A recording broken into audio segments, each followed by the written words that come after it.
des anges déchus. Dans l'histoire biblique des Nephlim, les fils de Dieu virent la beauté des filles des hommes, ils les épousèrent et eurent des enfants. Ces enfants furent appelés les Nephlim, les hommes puissants d'autrefois, les hommes de renom. La Genèse montre à quel point les Nephlim, géants de la Genèse, étaient devenus méchants envers les humains. Les humains interagissaient sexuellement avec des êtres spirituels.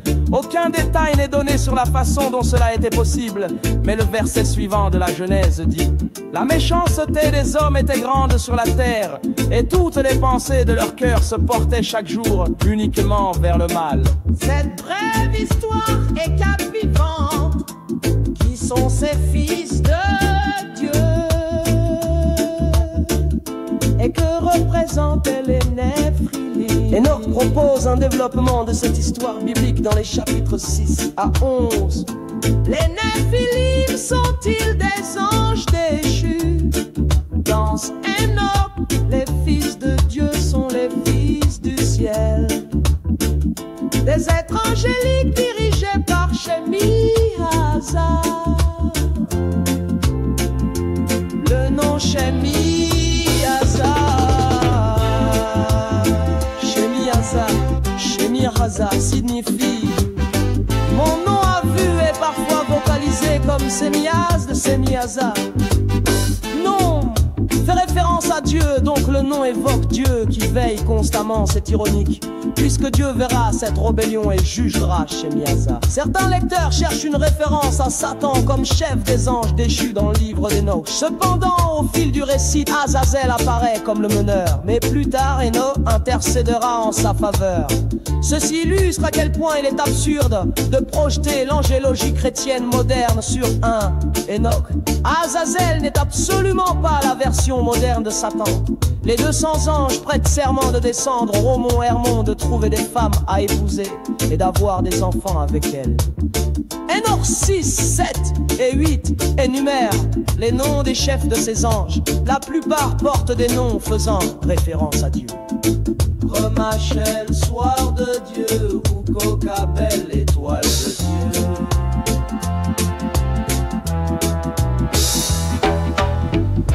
Le plus intéressant de ces noms est Daniel, un nom associé à la littérature ougaritique et souvent avancé pour expliquer le personnage légendaire de Daniel. C'est une imposture, c'est une imposture. Dans les chapitres 7 et 8, les anges tiennent leur serment et prennent des femmes pour épouses. Ils enseignent aux humains les médecines magiques, les incantations, la coupe des racines et les plantes.